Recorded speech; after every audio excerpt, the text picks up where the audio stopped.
Okay.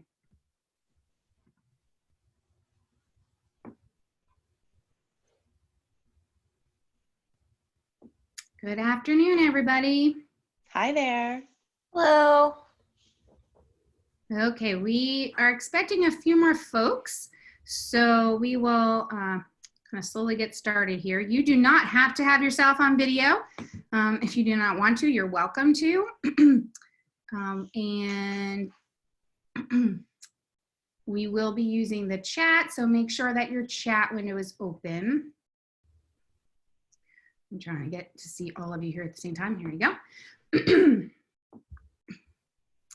All right, so we are doing our third version of planning strategies to keep teaching today.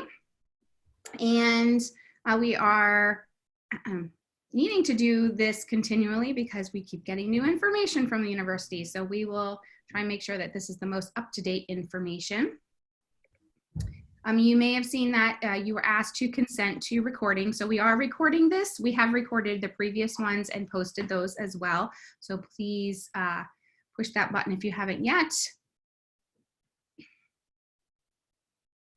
And you will also see in the Zoom chat, Queenie has been posting the slides. So you are welcome to download those for your own use. They're exactly identical to the ones that we've got playing for you. So my name is Stephanie Rodick. I am the manager of professional learning in the Office of Distance Education and E-Learning. Sarah, you want to introduce yourself? Hi, everybody. My name is Sarah Holt. I'm an instructional designer also at Odie with Stephanie and Queenie.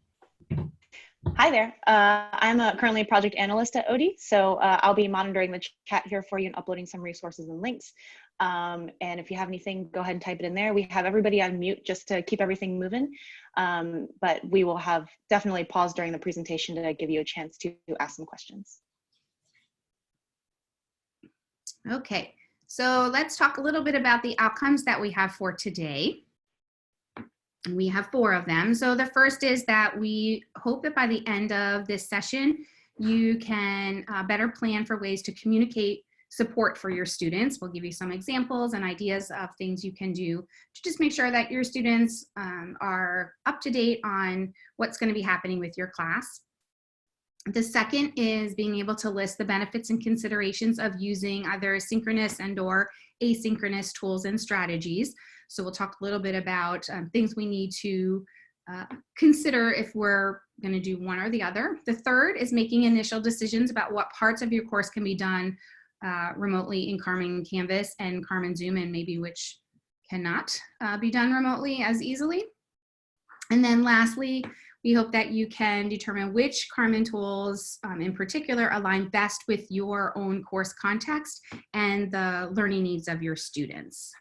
So we're going to focus heavily on the tools that we know all of our students have and that all of you have and that you've used in the past. And I know, knowing a couple people who are in attendance today, you probably use some additional tools, but we're going to focus on the ones in Carmen.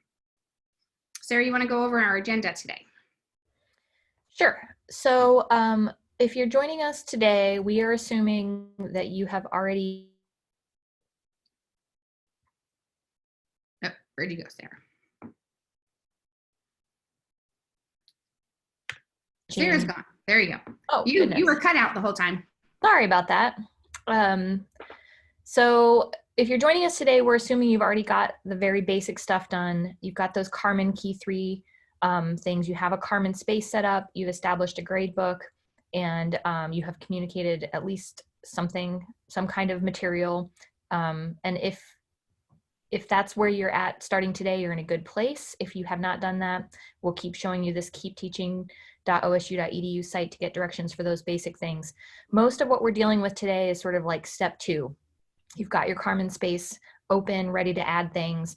And so we're going to kind of help you get ready for like what to get ready for next week, and thinking a little bit farther towards the end of term, how to set expectations for yourself, what's reasonable to expect of your students, and then making some instructional decisions about what content to put up, how to put it up there, how to handle some of the really commonly used teaching strategies under these odd circumstances. So we'll talk about lectures, discussions, and then how to move some major assignments into this online space.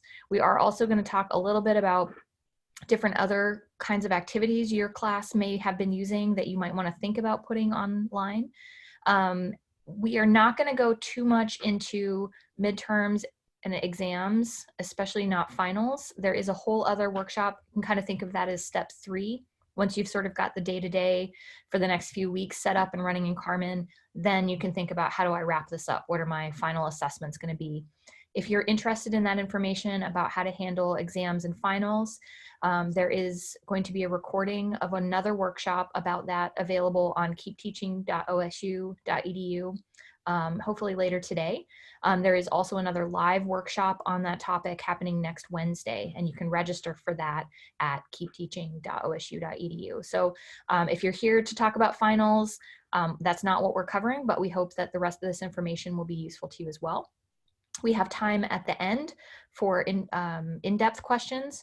We have moments throughout planned in to hear from you and hear what you're thinking and hear your questions, but also you can put any of your questions as we go right into that Zoom chat. If you haven't found that already, if you sort of mouse over the bottom part of your Zoom screen, you should see a little icon, a little speech bubble that says chat, and if you click that, the chat window should open for you and you can add your questions in there. We also have a Zoom workshop that Queenie also participated in, a couple others of our colleagues. And do we know if that is posted? That is posted. I can link that in a second here. Great. So we are using Zoom in a way that is trying to model some good practices, considering the kind of limitations we have with getting everyone to be teaching remotely quickly. So we are going to be using a couple of those chat tools and a few others, as Sarah mentioned. But if you want to get more information on how to use Zoom in all of its glory and what are all the tricks and pieces of Zoom that you could possibly integrate into your courses, that Zoom workshop will be of great help to you. It's recorded, but it's also happening again next week. Anything else, Queenie, about the chat that they should know about? I don't think so. Okay. I've got it posted in there for everyone. She'll be answering some of your questions there, and others we'll pull out and talk about verbally to the whole group. So keep your eye on the chat here. So let's start with thinking about, how are you feeling? So it's Friday, yes. So we start next week with remote teaching, and we would like to hear from you in the group chat, a couple of words on how are you feeling today. It could be about anything. How are you feeling about life in general? How are you feeling about teaching here remotely? And just put it in the chat and we'll see where you guys are at.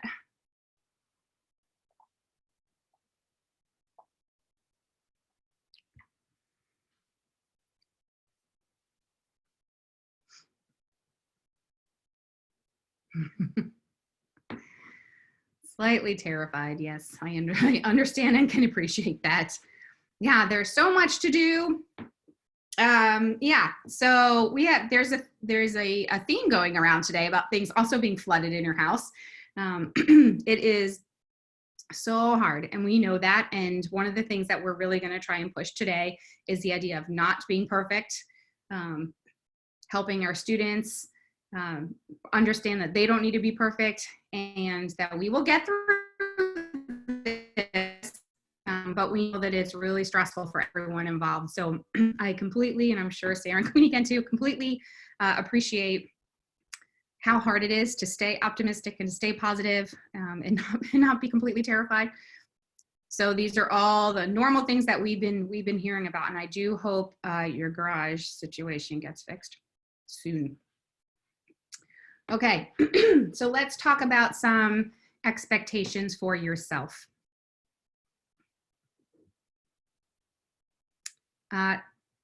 You are very aware that these are not normal circumstances that we are under, and all of this disruption creates a tremendous amount of stress for you. We know that. You probably all are talking to your colleagues about how stressful this is. The challenge is that stress can derail learning for us. just trying to wrap your head all around the things that you need to do is challenging, and remembering things and trying to make choices about things quickly. It is not easy. And I've been drinking my my stress relief tea. I am not doing yoga, but I'm drinking yogi stress relief tea. So I do get it. You'll hear this a couple of times from us, that what the university expectations are is not perfection. None of us are expecting perfection from you, but we think we have some suggestions for you. You probably have suggestions for each other, so feel free to use the chat to answer each other's questions. But we're pretty sure those suggestions will at least make it be an okay experience for students. And we have several more weeks to go. We just need to get those wrapped up. So just remember to be kind to yourself, not beat yourself up too much. And it will really be okay. Okay, I'm gonna move to setting realistic expectations for your course. So since perfection is not expected, what are some ways that we can manage this? So that's why we're gonna talk about familiar tools today. I know that some of you use other things in your courses, and if you can manage that right now in your life, great. But we're gonna talk about the pros and cons of what happens when you go outside of the more simpler tools, particularly on our students' behalf. So we're going to stick to the familiar tools today. Uh-oh, hold on.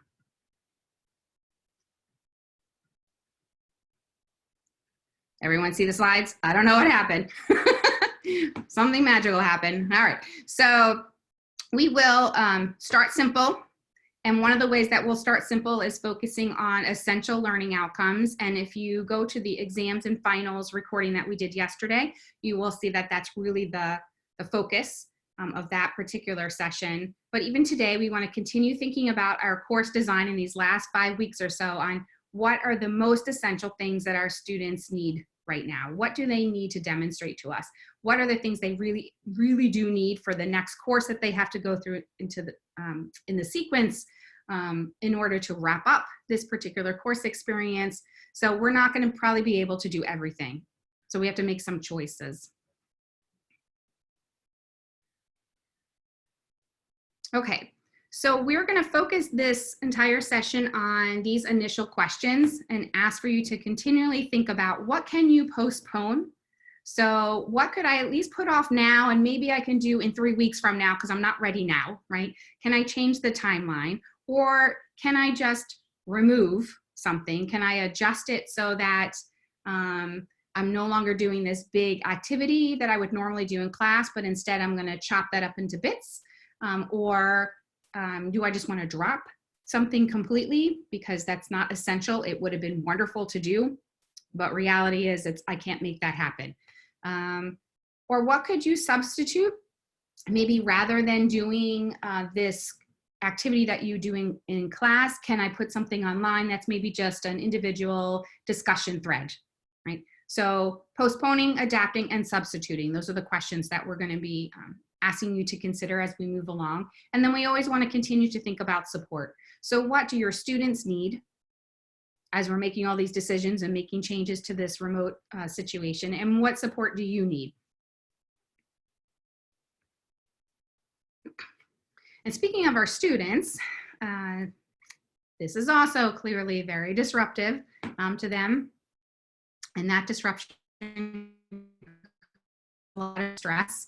And for them, it can derail learning. So there are so many things that are happening for them right now, as you know. So moving out of the dorms, maybe moving out of their apartments, moving home for some of them that is not a positive experience to move back home. Maybe they are home now with their kids, as some of us can appreciate, I know, having them run around while they're trying to, do their exams or do their discussion threads. So there's a lot happening that can very easily disrupt the learning process. So one thing that we want to make sure we're doing is just communicating care to our students. They are getting some messaging from the university, but they're not getting messaging about your class specifically. So you are it in terms of telling them what they can expect from your course. They're not getting that. They're getting very big, high level messaging. which sometimes is really helpful, but it's not about your course. So how can we communicate to our students what's going to happen in our specific classes, and really doing that with some sense of care and support and compassion for them and what they're going through. And one way that we can do that is just really trying to be as transparent as possible.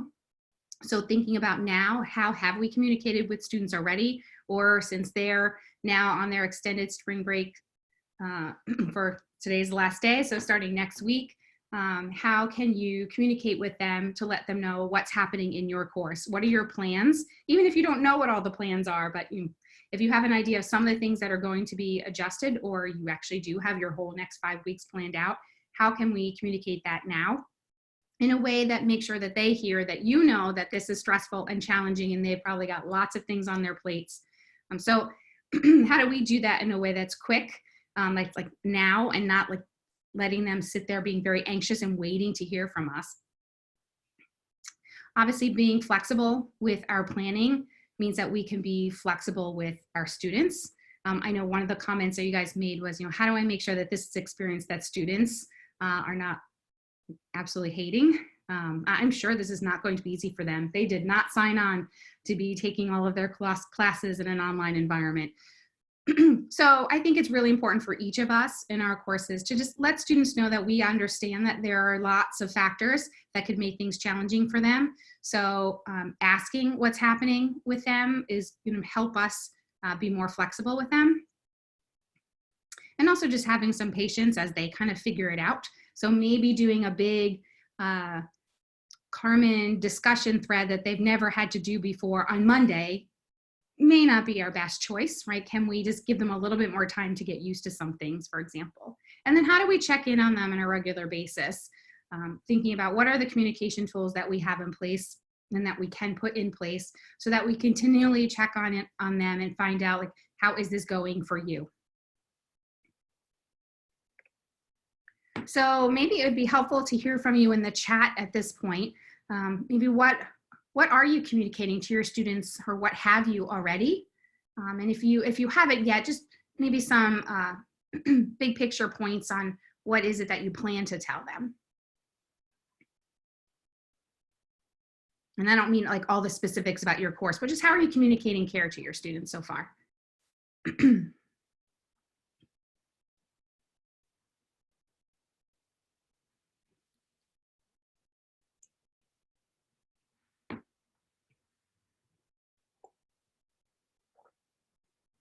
Oh, good. You've already been sending some videos. That's good.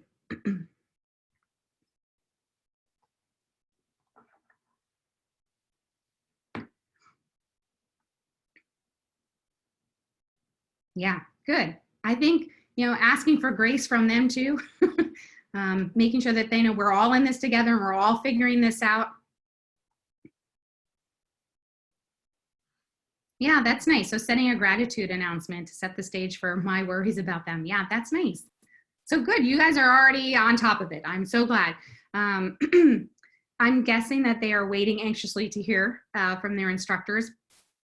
I'm hoping none of our students are the ones down in Florida sitting on a beach. I'm hoping that they're all home waiting patiently for us. So if you haven't done any of these announcements yet, or sent them an email or sent them a Carmen announcement, or a video is a really nice way of doing this through Carmen. You don't need a lot of special equipment.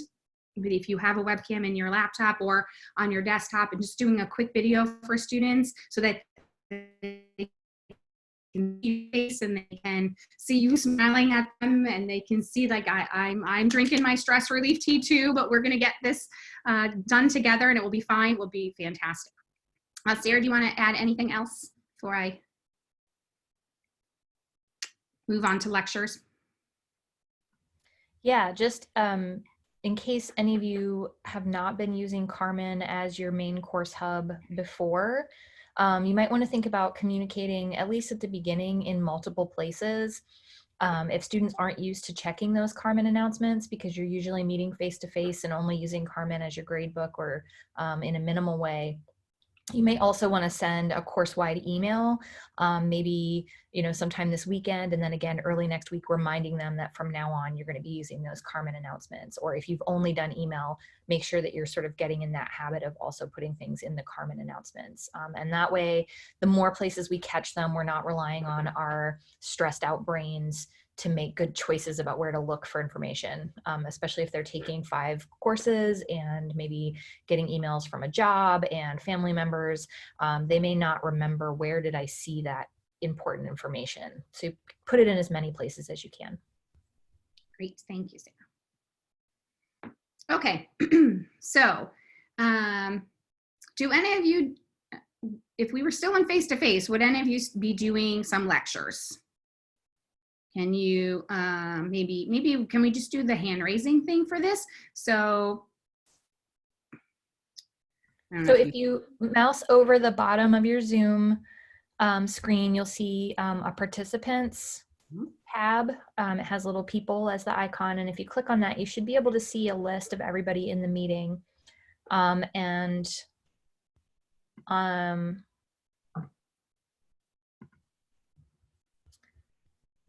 Mine looks a little different, I think, because I'm a co-host, but there should be some options there for you to raise your hand or say yes or no.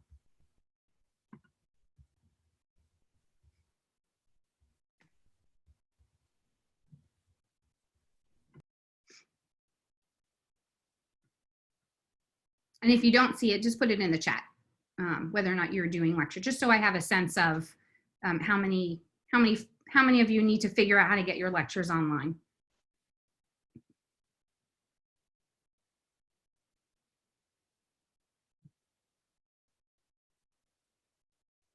Yeah, so it's not lecturing, but so Hunter's got a language class. It's a lot of conversation. So the question was, do you use lectures? Would you have normally lectured to your students?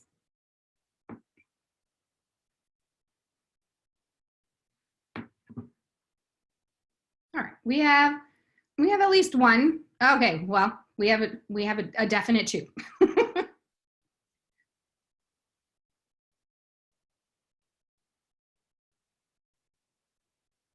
All right, so then let's make sure I talk about decisions that we need to make about lecture. So this entire session is really about the decision-making process. And remember, I mentioned in the beginning, for those of you who just came in recently, we have a few new folks. We're talking about postponing, adapting, or substituting. Those are some of the decisions we need to make. So let's go through some options that we have. So one thing that we were hearing a lot, particularly last week when we did this session twice, was folks saying, well, I lecture on Tuesdays at whatever, 9 o'clock. And so I should just automatically use Zoom the way that we're using it now, which is synchronously, and it's just a one-to-one, right? Rather than lecturing in class, I'm just gonna lecture through Zoom and have them all log in at that time and watch and listen and take notes. That is probably the far end of the spectrum of things that we can do. And I want to make sure that we start with the most simple. Remember, in the beginning, we talked about trying to think about simplifying this for everybody's sake. So one of them, way down on that end, is just posting any slides that you would normally have presented and lectured on, but maybe put in some more notes of the things maybe you didn't capture on the screen, in the notes section, or just fill out some of those slides. So can you actually just give them the slides, post them in Carmen, and not actually lecture to them at all? It is a perfectly appropriate way to approach this. You do not have to do synchronous lecturing.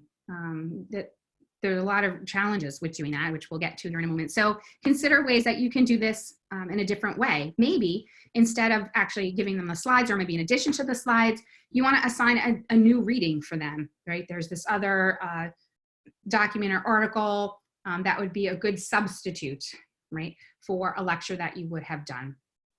Maybe you just drop the lecture altogether because you have to make decisions, and maybe that is not an essential piece of content right now. Those are really hard decisions, and we recognize that that is not easy to do, but that is an option. So can you post slides, assign a different reading, or assign a video of someone else who's done a lecture, right, on that particular topic? So something that you are not lecturing on. Maybe you shorten the lecture. So rather than doing your 55-minute lecture that you normally would, can you break that into either smaller parts, or decide, you know what, out of that 55 minutes of lecturing, maybe they just need about 20 minutes of that. So then just do a 20-minute video. I would love for them to be a little bit shorter than that, even if they're a couple of 10-minute videos, but do you actually need the whole lecture that you normally would have done? Because again, you're having to make decisions. So shortening or limiting. You could use Zoom as a way to record your lecture without any students in it. So you go to your personal Zoom page. We each have like a kind of a home space, and you would do your lecture as if your students were there. You record yourself, and then you can post that on your Carmen site, on the modules for that particular day or content area. And that way students can view it on their own time.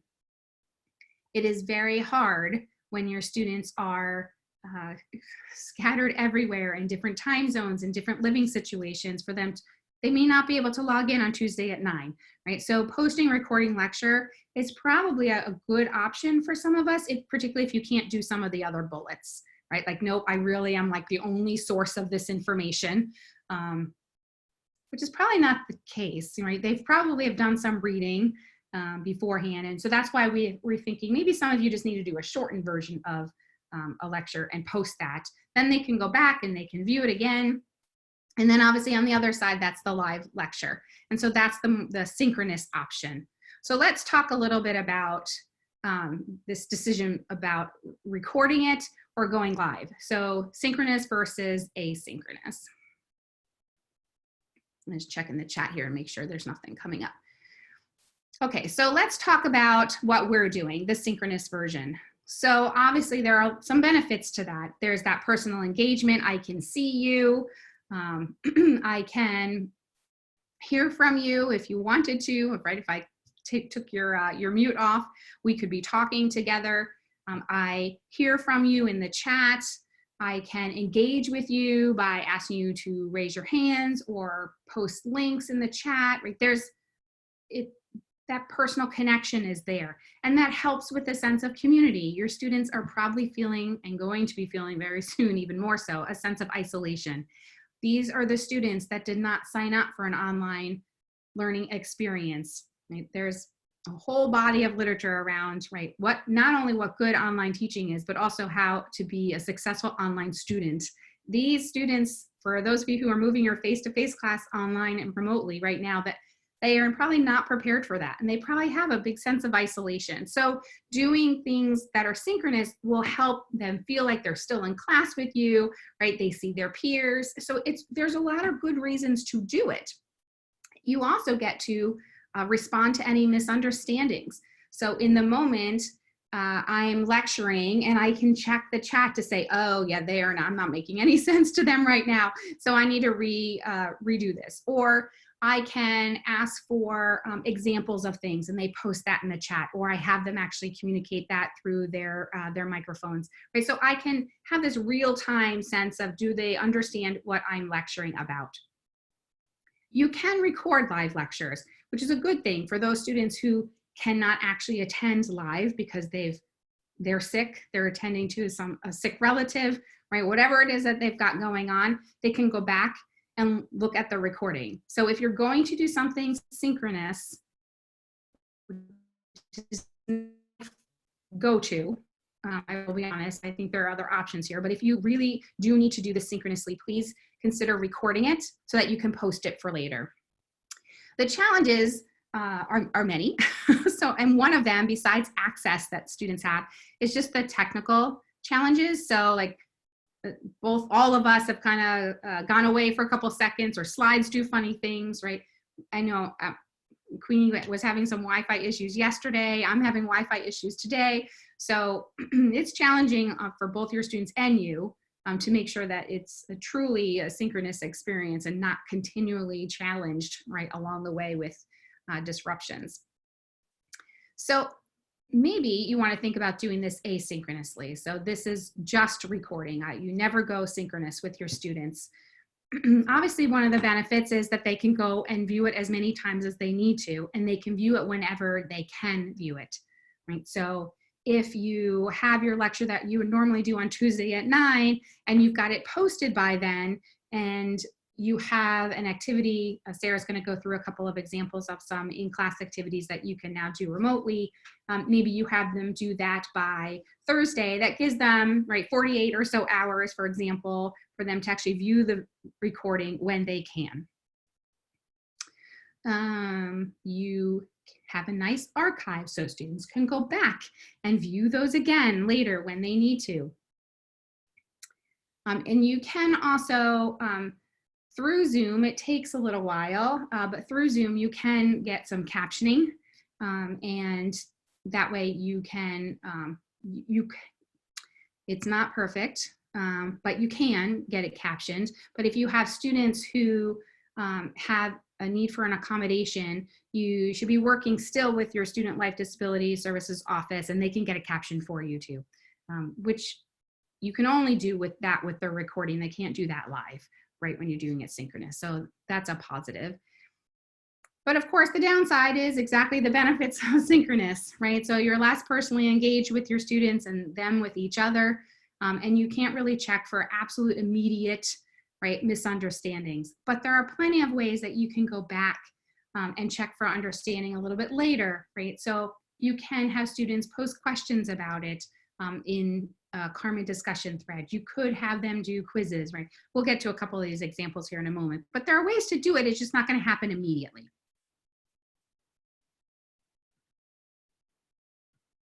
Okay, so some strategies for online lectures that some of them I've already talked about. We are discussing using Zoom. There are other options. Using Zoom is the tool that we're suggesting folks use because it's pretty intuitive. It's pretty easy to use. If you do any of those live lectures, I would try and get those posted on Carmen. You can normally get them recorded pretty quickly. Zoom will let you know when they're ready. It's not necessarily immediately, but I'm guessing with all of the traffic that Zoom's going to be having, it may take a little bit of time, hence that flexibility that you need to build into your schedule. Think about breaking those things down into smaller chunks, as we mentioned earlier. And then I wanted to get back this idea of how can you check for the misunderstandings or understandings. So in using Zoom allows you to use that chat, like I mentioned, or the hand raising function, or they can communicate with you. But some folks are talking about also making sure they're holding office hours virtually through Zoom. So you could just open up your space during your normal office hours, or you may want to have additional office hours. So on Wednesday from whatever, 10 to 11, you have office hours using this Zoom link, and then students can check in with you there. There's actually a whiteboard function in Zoom. There are other options that you have in Zoom that you can actually be working with students one-on-one or in small groups during office hours to make sure that they are understanding what it is that you lectured about. And then if you're doing it in Carmen as a kind of post lecture, so particularly if you're recording it and posting it, you could have just a designated discussion thread where students can post questions, they can answer each other. You can go in and answer their questions, or you can use the Carmen quiz function. You could do the Carmen quiz function as a graded or ungraded. It doesn't have to be an actual graded quiz, but a quiz would allow you to maybe post just a few questions to students about that lecture to help them see for themselves, did I understand the material that I just listened to? Right? So that would be a way that you could do that, you know, if they have these 24, 48 hours to view the video, maybe you have them do a quiz, you know, within this 24-hour time. Again, maybe not worth a whole lot of points, but it's a way to check, right? And you to check to see, okay, I need to post more material, or I need to go back and I need to do this little small video again because they didn't get it.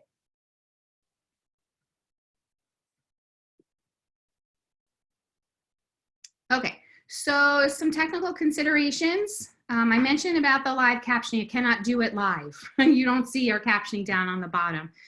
So if you're going to do it synchronously, that is why we're asking you to record it and put it up there so students can come back to it, and make sure that you're using our Student Life Disability Services to get it captioned for students who do need it. You cannot overdo smiles and eye contact and voice inflections on Zoom. Maybe you can overdo it, I don't know. But the point is that the way that I like to talk about it is that anytime that you're on video, it kind of eats your energy. So you end up being flatter than what you may have intended. So smiles are really important for students. Anyone who's in an audience, smiles are important. So sometimes I actually have like little mental notes for myself, like, look into the camera, Stephanie, at the little green dot, and make sure that you're smiling while you're talking, and trying to have eye contact as much as I can rather than reading my slides, right? And then what I mean by inflections is just using your voice as transitions. It's really hard to sit and listen to a 50-minute video. I'm sure you have experienced this as well, right? Just as it's not all that easy to sit into a 50-minute lecture, it's even harder when it's on a recording. So using your voice as a way to emphasize things and to pace yourself and to just break up the material in some transitions so students can follow along more easily. And what I would say about all of that, at kind of bottom line, is if you are ready to handle all of that, I would love for you to find ways to kind of practice, right? And practice with that, that eye contact and that smiling. And if you are like, Stephanie, I have 3 kids at home that now I have to homeschool at the same time, and I'm lucky I'm just getting something up there, that is fine. So these are just kind of some extra things to consider. Sarah and I are not using headsets. I don't think you are, Sarah. Queenie's using, she's got her earbuds in. If you have a headset, it would be really helpful to use it, particularly if you've got all these distractions around you. I've got 3 kids coming in and out of my own house. It would be easier probably for me if I had my headset. It is currently over in Mount Hall. But if you have one at home, that would be great to use, but you do not need fancy equipment for this. You do not need to have a fancy microphone. Sarah, do you have your fancy microphone today? No, I do not. Just and you sound just fine. And an internal microphone. Yes. So when she was over in Mount Hall last week, she had this big fancy Yeti microphone. You do not need that. You do not need fancy equipment. You can just use what's on your desktop or in your laptop or in your iPad if that's what you need to do this on. But for some of us, it may just be easier to use it so that you can get rid of some of the distraction, particularly with the microphone. And then if you have GTAs in your course, which I don't know if any of you do, but if you have GTAs in your course, you know, they're still working. They're also still balancing a lot in their life, but they can probably help you monitor some of the chats. If you're doing something synchronously, it's really helpful to have Queenie like make sure that things are being attended to so that I don't have to constantly look down at my chat. And obviously they can be part of the discussion threads and answering questions, right? So there are ways to use the GTAs just like you would normally, but maybe more so during like within Carmen, and if you're going to do a synchronous Zoom. Anything you would like to add, Sarah? Nope.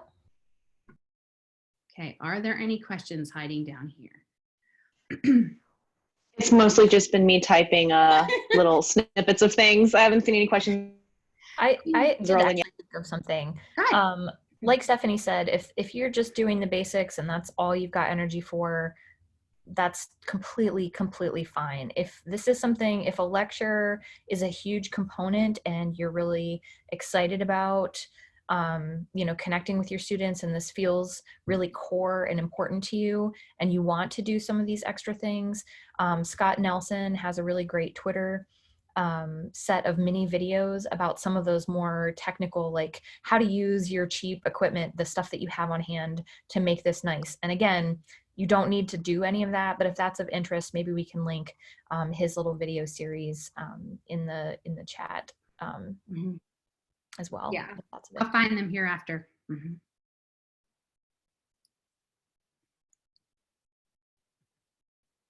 Okay, so for those of you who are planning on lecturing, So what are you thinking about doing? Are you thinking about doing synchronous or asynchronous or a little bit of both? You can just put it in the chat.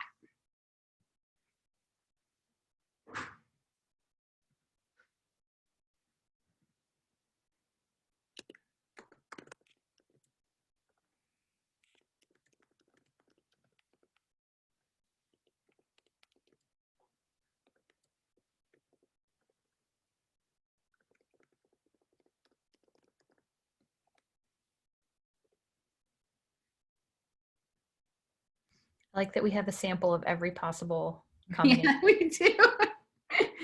Yeah.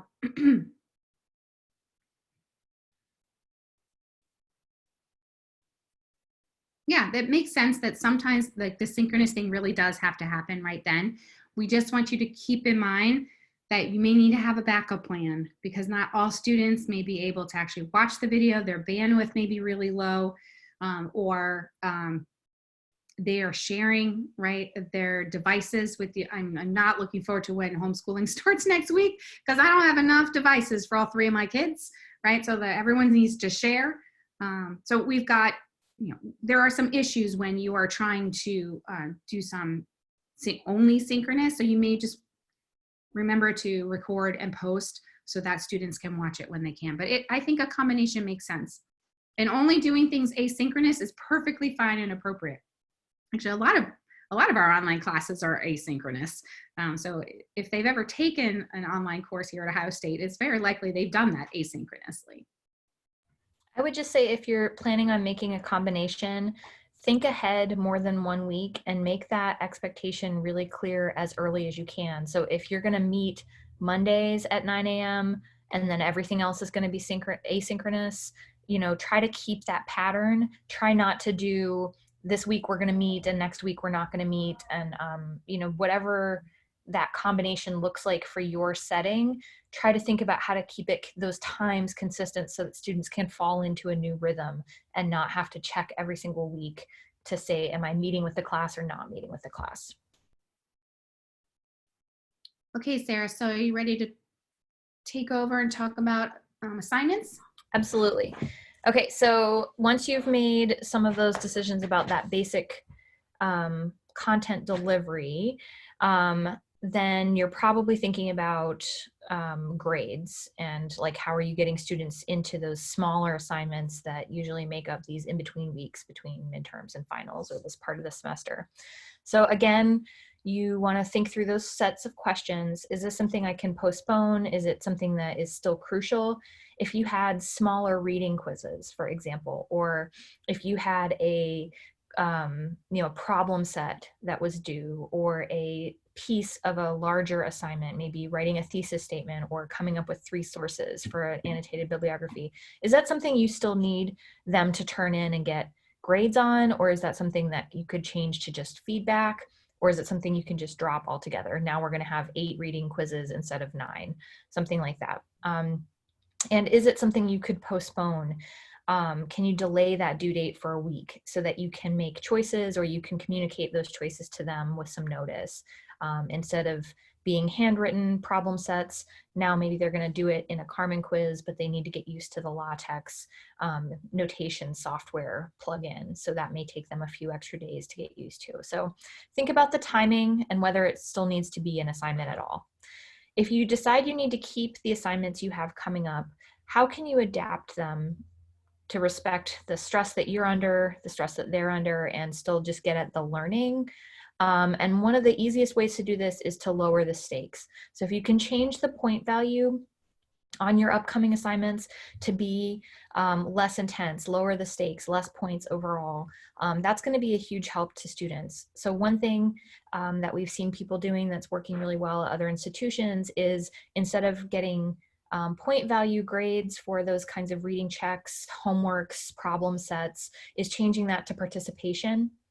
Just try it. This is if you did it and I can see your thinking and give you feedback on it, you will get full points rather than for correctness and for accuracy. I want to see you engaging with course materials and trying rather than I want you to do as well as I would have expected before spring break.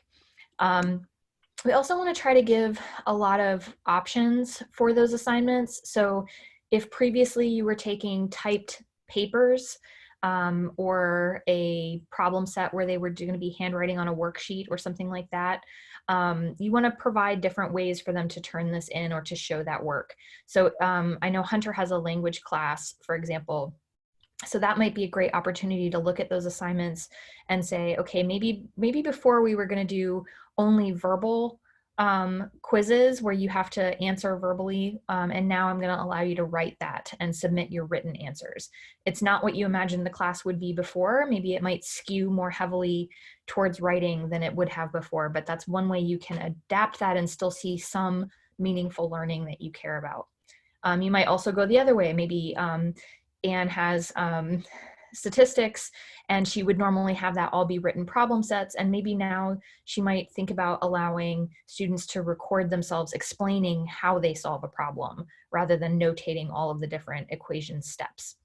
So think about some ways that they can show you the learning, that even if it doesn't look the way it would have looked before. And then finally, break down those larger assignments. If you had a large paper, if you had a project coming up, can you break down that midterm exam or something that you had that was big, high stakes into smaller pieces? And now you're going to have a few multiple choice questions here, or instead of a giant problem set, I just want you to do 3 core example problems. Or instead of a 5-page paper, just write me a summary of that article. And then another summary and another summary, so that you can still see the same pieces of learning, but instead of all at once, you can break it through multiple weeks. If you are going to ask students to do an assignment, most assignments can take place in Carmen using the assignments tool. If you already set up your gradebook in Carmen, you've already created these assignments. That's how the gradebook gets set up in Carmen. You have to create one for it to appear in the gradebook. So you're either going to be creating an assignment or editing one that you already created. In this case, what we really are encouraging you to do is overdo the instructions. Put those instructions directly into the assignment. When you click in there, it has a sort of a text box. It's very simple to edit. You can add pictures, you can add links to other websites or other resources. You can include snippets of readings or things you want them to focus on. There's a plugin that you can do scientific notation or equations right in there. It takes a little longer to do it that way, but it can be nice and clear. It's screen reader accessible. And so put those instructions directly into the assignment. Don't rely on them to be able to go back and find your syllabus and then scan down 4 pages and open that in a PDF. If you can put it right in the assignment, then it's right there and ready to go for them.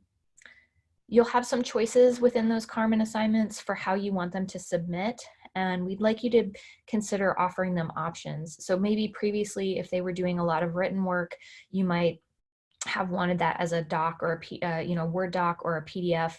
You may also now consider letting them just do a text submission and putting it directly into the of a text box under the assignment. That's something they can do on any device. So we have students that maybe are now relying on their phones or their iPads and no longer have access to a laptop or a desktop computer, or flip-flop, maybe they don't have access to that laptop or the iPad anymore to draw with their stylus. So think about ways that they can submit their learning to you in multiple formats, and then think about the formatting and what do you really care about. This is maybe not the moment to mark every instance where a comma in a citation landed in the wrong place, or where the margins are maybe not exactly 1.5, or somebody forgot double spacing. If somebody's trying to get you this thinking to give feedback on in a weird format, consider, where do you need to draw the line? For some of you, those citation formats are actually a part of the learning outcomes and are really crucial. And for others, this is not really a part of the core learning you're trying to give feedback on in this moment. I know that we have a lot of concerns about academic integrity. We want to help you be proactive about setting expectations for your students so that they know what you expect of them about this. Right in that assignment directions box, this is a great spot to make it explicitly clear what you're allowing. And we'd like you to consider these dimensions. So is this an open book assignment? The more assignments you can make open book at this moment, the better. This is not a great time to be quizzing them on things that they can Google. Asking those kinds of how did you get to this answer, or why do you think this questions is going to be more effective, and you can allow them to use an open book. They can't, you know, cheat on the answer to why do you believe this, or why do you think this, or how is that supported. Are they allowed to collaborate? If you're asking them to do discussion boards, for example, can they take the information and the ideas that come up there and turn them into their paper or turn them into their project, or not? Is that not allowed? Are they allowed to get help from you or from each other? Are they allowed to use previous work? This usually looks like, can I use a rough draft we did at the beginning of the term? Can I use some of those writing assignments that we did and turn that into something more polished? But make it clear. It's fine if none of this is allowed for you, but you want to really spell that out right there in that assignment direction space. And again, lower the stakes. You can set the point values and just as much as possible make this for participation, for feedback, or for low stakes to encourage them to just keep trying, do your best under very challenging circumstances. And if they need anything in particular, if you want them to watch a video, if they need to use Zoom to work with each other, if they're going to need to use statistical software. So Anne, I know you're teaching statistics, and a lot of our students no longer have access to the computer labs where they were using that software. There are a lot of free software packages available, or companies are making things free in this moment for students. If you can do a little bit of that work, can you find them SAS? Can you link R? Can you link whatever GIS or other software that they might need directly in that assignment so that they can use their time and their resources to think and learn and show you that learning instead of Googling around and trying to find, how do I even get this software? If you can link that directly in the assignment, it makes it so much easier for them. Okay, another major thing that a lot of us do is in-class activities. Sometimes this is kind of blurry with assignments. Sometimes we do stuff in class and then turn it in for points. Sometimes we do stuff in class that preps you to go do the assignment. And so again, we're still sort of thinking about, is this something I still need to do? Is this something I can get rid of? I know when I used to teach a natural science GE, at least once a week, we would have a sort of an in-class activity in small groups where they would get to touch stuff and move things around and sort of work through a simulation. And that was great, but it probably wasn't completely essential to the learning. If you have some really complicated activities like that, that are extra, that are another way of experiencing a concept you're also giving them in a reading and a lecture, you can feel free to just let that go. It's going to be really, really hard to let go of these beautiful activities that you have spent so much time designing and you're passionate about, and you know the students love them. But it's also okay to do that for your own sanity and for your students' bandwidth on like how much extra directions can they take. When you start to think something through, if it's going to be really, really complicated to do online, it's okay to just say, man, that's a really big bummer and I just can't do it for the next 5 weeks. Or is it a way to make it simpler? Is there a way to take the core of that activity and just really shorten it or simplify it to get them that a piece of that bigger experience that still will help them learn? A lot of times, things that we were doing in small groups in a face-to-face class absolutely could work online if you had unlimited resources and multiple weeks to write beautiful directions and get your students acclimated to it. But in this particular moment, a lot of those small group activities, you may just want to flip into individual work. Is that ideal? No. Does it make a lot more sense for your students and where they're at and how they communicate with other students when everybody's all separated? Yes, it's much simpler, and it may just be a quick flip to, rather than doing this in a group, do it on your own. There's lots of ways to do this in Carmen. So you want to think about making sure that as much of it happens in that Carmen space as possible. That's where students are using, that's what they're using as a hub right now. So don't send them to Google Classrooms. Don't send them to these other places that aren't supported, that they haven't used before, that we can't help them with as OSU technologies. Try to keep stuff in Carmen because those tools are there and they can call and get help right away on the phone if things aren't working. So try to keep Carmen as your hub.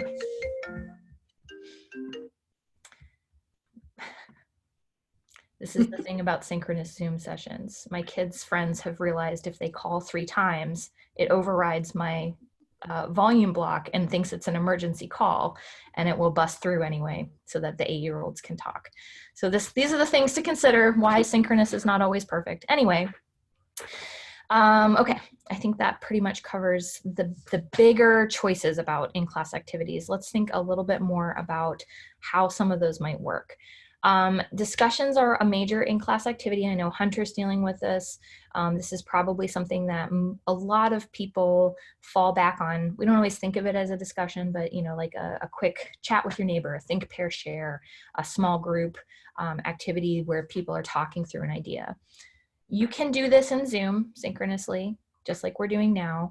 This will work better for smaller courses, obviously, where you will have more time to hear from different students. If you're going to use synchronous video because you've already been using it, then that is fine if students are already used to discussing in that way. But still, again, remembering what Stephanie was talking about, you'll need to record those sessions and post them, and think of an alternative way for students to participate if they can't discuss live. So can they submit questions ahead of time that will join that larger class discussion? Can they watch the video and respond to some of those questions? Or could they write a summary of some of the takeaway points from what the other students were able to come up with together as a group, and then give you that summary or those takeaway points in an email or as an assignment?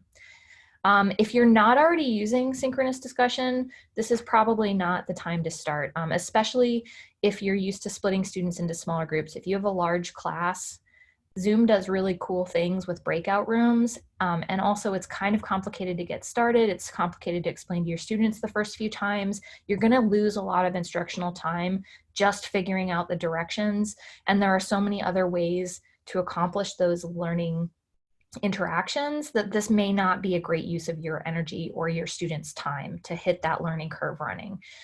So you want to think about if you are going to ask for synchronous video conferencing for them to talk to each other and to you, give as many of those tech directions in as many places as possible. Put it directly in the discussion thread, put it in the email, put it in the announcements, and really choose that as a last option. This should not be your first go-to for discussions. Much, much easier for you and students is to use a Carmen discussion thread. I know that these get a bad rap because they're nobody's favorite, and it is really easy to use these in a way that is not fun. And I know that's a concern for some of you. It is also the very simplest way to get students to interact in an online space, and right now we're trying to stick with simple. So I'm an instructional designer. Under normal times, my job is working with faculty. We take 14 weeks and we craft these amazing ways to use discussions to be brilliant and interactive and engaging, and we don't have time for any of that, and that is not what is happening right now. And so don't feel that pressure. It's fine if these are a little bit boring if they get to the learning you care about. That's okay. You can be honest with students that this is not your first choice. They'll understand and give you some grace on that right now. That said, you can use these in some ways that are more effective and less effective. So this space is really good for the kinds of questions or problems where there are multiple ways in to a conversation. Multiple people can legitimately contribute. So what's your opinion about this? What was your reflection on this reading? Here are 2 legitimately complex sides where reasonable people can disagree and debate and bring multiple opposing or dissonant ideas to the table, where there are those spaces for multiple people to engage and have different perspectives.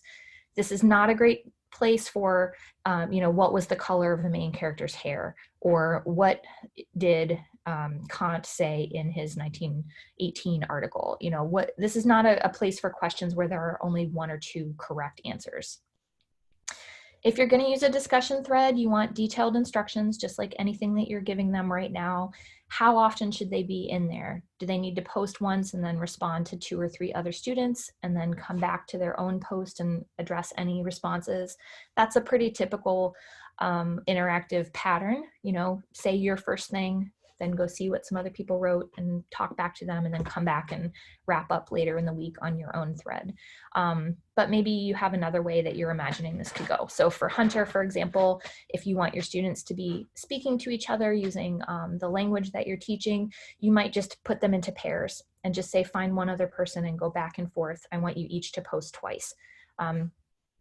There are lots of ways to engage and participate in that discussion thread. So obviously you can just type text. They can link to current events or other readings or other videos that they found. They can also create their own video answers. So this might be a good way to move those foreign language discussions online, or to show, and if your students want to show their own screens, here's what I'm doing in the software. They can use Zoom and record and then put that video in there, or share their screen. It's pretty easy to add things from their cell phones, at least to do talking or to add audio if you don't need to see each other. Most students should be able to at least record their voice and contribute to that in a spoken way if that is helpful for the activity you're trying to capture. If you have a giant course or even a medium-sized course, it can be nice to split this into groups. And unlike the Zoom breakout rooms, Carmen discussion threads makes those groups very, very simple. You can auto sort them. You just tell it how many students you would like in a group. And if you keep this between 4 and 8 students, you're going to have a better sense of community, a better chance for everyone to be having someone interacting with them, and not sort of exhaust those topics to actually reasonably contribute. There's more to talk about if there's only 4 of you, rather than if you leave it open to 50 students and maybe the first 10 had something meaningful to say. And then ideally you're present in this discussion in some way. So maybe you're giving feedback once in every thread. Maybe you pop in on Wednesday and just ask some challenge questions to reignite that discussion if it's gone a little stale. Or maybe you read all the responses and just report out to the whole class. Here's a debrief that I'm going to give you as group feedback. I saw a lot of people talking about this really good thing, and I saw a lot of people still making this really common misconception. This doesn't have to be a lengthy dissertation that you write. You can just kind of give that high-level group feedback or pop in and ask questions. There's a question in there. Sarah, do you see it? Oh, okay. Hunter's saying, take a scheduled presentation and change to submitting video recordings. Yes, that is absolutely what we would suggest. They can post the videos in the discussion and comment on each other's and ask 3 questions. That is a really great idea. If you had a poster session, any kind of presentation assignment, or anything where you need them to share out something they've created, that's a really elegant solution. The directions are simple. Everybody should be able to access that because it allows that flexibility of time. And it only requires very simple recording tools to accomplish that. So I think that's a nice solution to what you were thinking. Should we do YouTube links or have students upload 3-minute video speeches? I would suggest just using the Carmen discussion. If you change the settings that they're allowed to participate in that way, they can just, it's one click once they're in the discussion, and they can record their video directly into the Carmen discussion. And that way you're not creating really complicated directions. Is it going to be the prettiest video? No.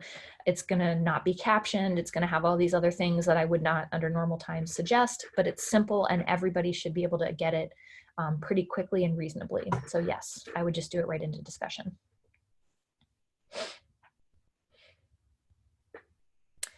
Other in-class activities, decide what are essential. So again, if I were teaching my large GE right now, I would drop all of my natural selection simulation activities. I love them. I spent a long time designing them, and I just would drop them and ask them to watch a couple quick YouTube videos to get those examples instead. But there are other things some of you might be doing that are essential.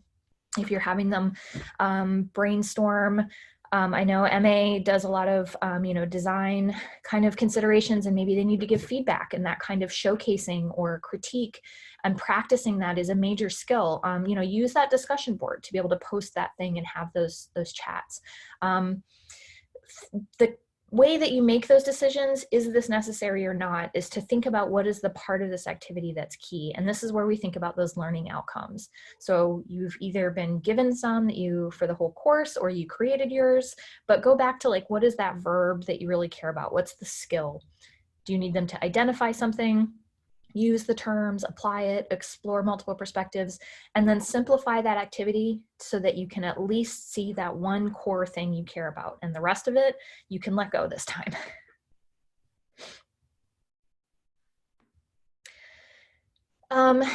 If you are going to have students working in small groups, you can also use that discussion tool as their workspace. You can set up a group discussion that is not really instructor-led, but it's a place where they can talk through those problem sets or the case study, or do a role play if you've decided that those are core and essential to keep.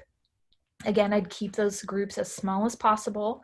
If they've already been working in groups, if they have a lab group or a recitation group, or a speaking group, you know, you can manually assign those and keep the groups the same. If you have time for that, that goes a long way for them. They're already used to talking to each other. They know each other. That will help keep the community as continuous as possible. And if you have a large group and they don't always work together, you know, you can just randomly assort it. That's fine too. If you're going to have them do this for activities, you may want to check in on every group at least once. You don't need to be in there babysitting the entire thing, but just letting them know, yes, I am watching these.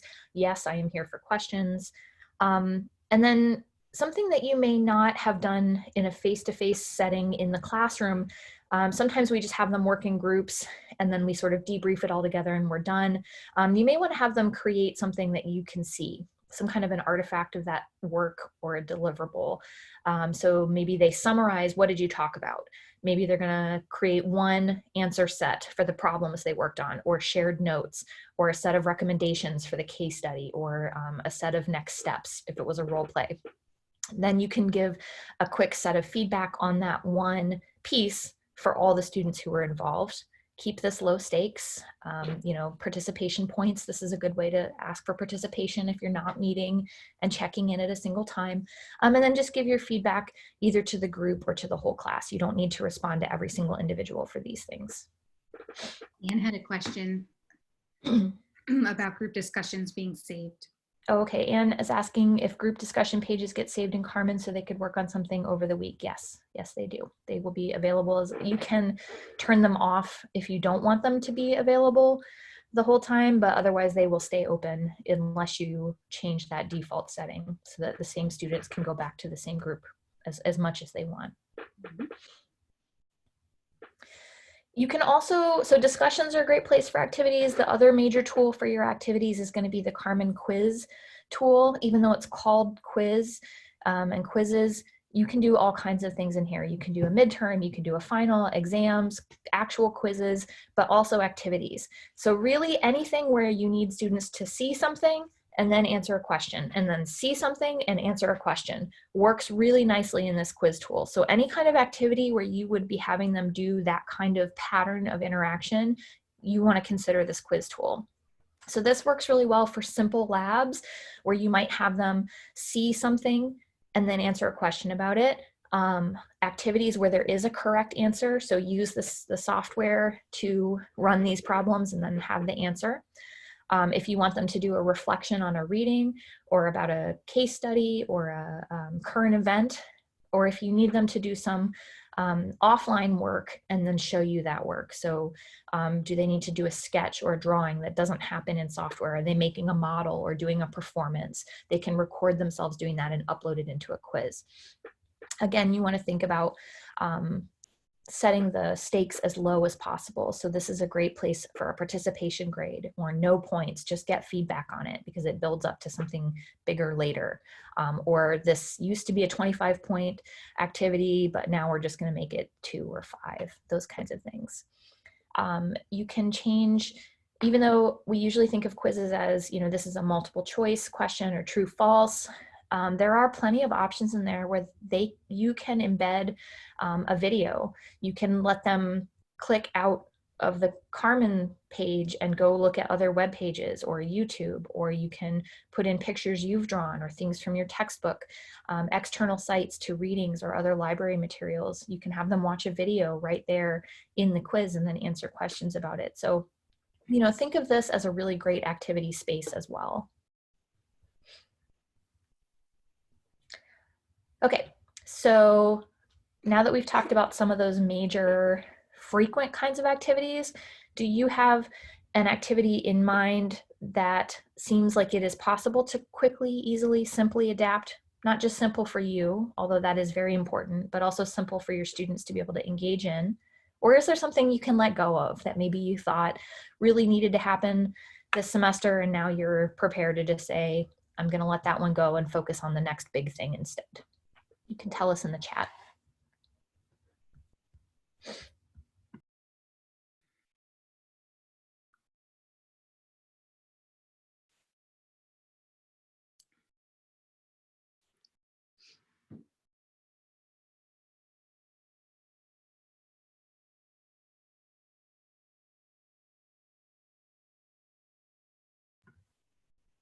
Anne has an idea. Anne, do you want to tell us more about what ideas you've gotten that you might be ready to use? Hunter already shared his really good idea to move his speaking presentations into a discussion format.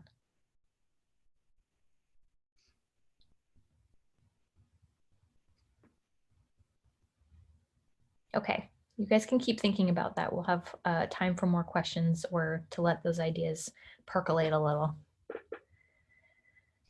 Okay, so Anne's thinking about discussion groups because she had an article analysis. Yep, that's a good thing. Instead of, you know, maybe not having them type up giant papers, just have them talk about it. What did you read? What do you think about? What did you come up with in that discussion? They can't research reputable sources from the library, letting go of exams, swapping for participation. Yeah, those are all great ideas. Videos of their presentations. Lisa, you might find that other workshop really helpful. Kind of talk a lot more about like what are all of the different alternative ways to do a presentation. And there's some videos are absolutely a great way to do that. And there's some other ideas in that other workshop as well. And then Hunter's thinking about how to have regular interactions. So synchronous daily meetings could work. You might have them be in the discussion board, you know, 3 or 4 times a week if they can't meet as your alternative option. And then those speeches, yeah, that's great. Great, glad you guys got some ideas. All right, so we're doing good on time. We will have about 10 or so minutes at the end for just any other general questions. But before we do that, we want to make sure that you know where all the resources are. So you've probably found that keepteaching.osu.edu site that Sarah's already said about 10 times. So that is really the hub for where the university is putting material. It is being updated a lot. I don't know if anything was updated like yesterday, but pretty much every other day for the last 2 weeks, things have been put up there. Sarah in particular has been working so hard writing new things. So keep checking there for more information.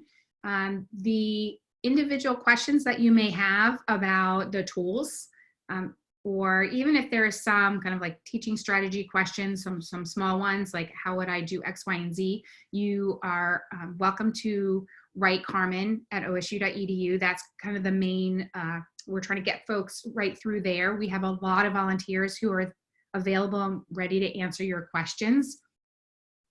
And some of the parts of Keep Teaching, the Keep Teaching website links out to some of the resource center material that Odie has at resourcecenter.osu.edu. Some are being written now, so we're adapting some and rewriting some and writing new ones, but there are plenty others, and there's how-to demo videos in there, quite a bit in that resource center. So we suggest that'd be a good place to go. They will continue to do some help sessions, and the help sessions they kind of keep changing. They have had some on Zoom, they've had some on the different Carmen tools. We'll continue to have them on topics through next week. As long as folks need them, they'll have them. They're office hours that are being run by numerous people from the professional learning team, but mostly our other instructional designers. The workshops that we mentioned earlier, I will repeat because I know we had some newer people show up later. So this workshops will be repeated next week, and the one on Zoom will be repeated, as well as the one on exams and finals. And then any others that you guys say you need in the survey, and there's an evaluation tool that Queenie has been posting in the chat. She'll post it again here soon. So if there are other topics, then that's what we've been using to determine what else we need to design. And then please make sure that if you have students who need accommodations, you know that the Student Life Disability Services Office is open.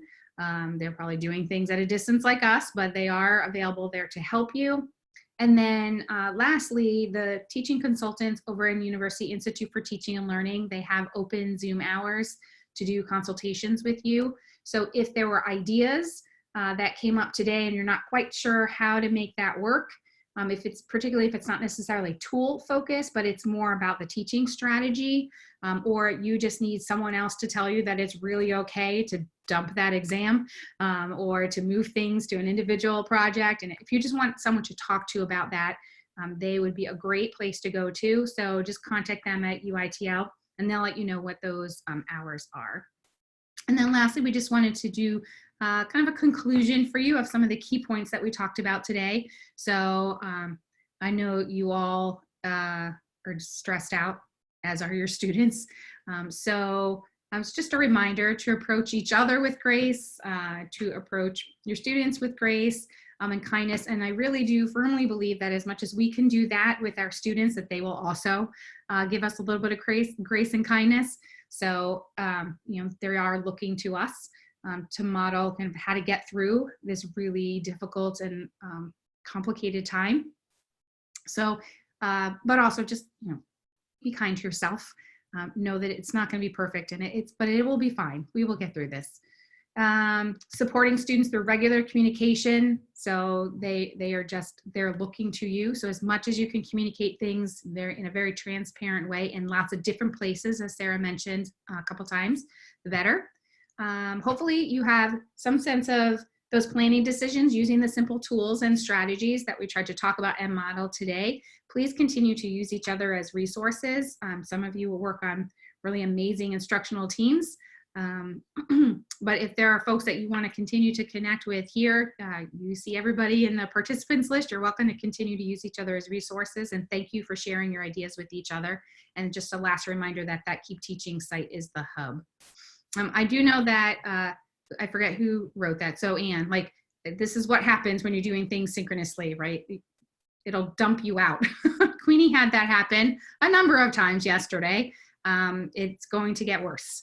I am a little bit concerned about what it's going to look like on Monday. Zoom assures us that it will be fine.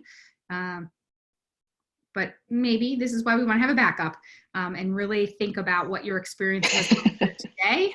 And is there a different way of doing it that would make things a little easier for us all?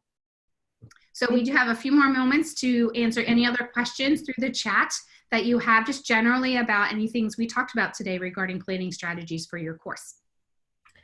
We already talked about it in the chat a little bit, but I also wanted to verbalize it in case anybody missed it in there.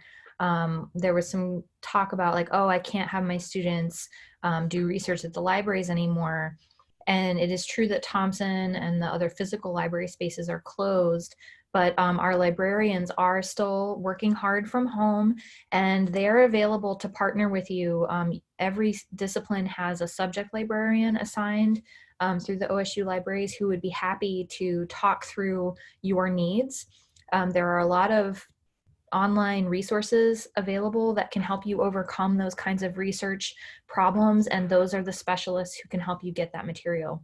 If you used to show a video in class together and you're concerned about how do I get them that content, they can help you find maybe that video or maybe another one that covers the same concepts that you could show and stream online. They may be able to help you find readings to replace the ones that you might have given them in class or that are not available online to you right now, or to give you access to a database for your students to search and keep that research going. So don't forget that you can email them.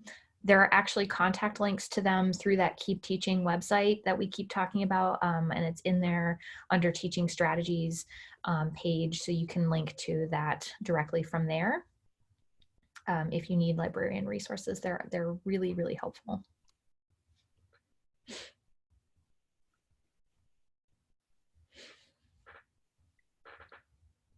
Any questions?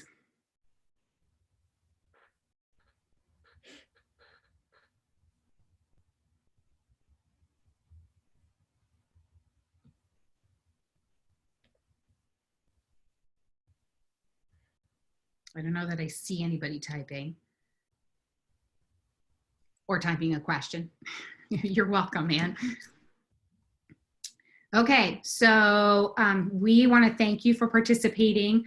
If you have a question that we haven't gotten to, please contact the Carmen at osu.edu, particularly if it's a tool question, or contact UITL if it's a kind of a strategy question. And we are so excited that you were able to join us and have this conversation with us. And we hope that this has been helpful as you make those planning decisions. So good luck to all of us starting next week. Thank you all. Thank you. Bye. Bye. Bye. Right. I'm going to go ahead and stop this recording, and then I'll end this meeting in a few seconds here.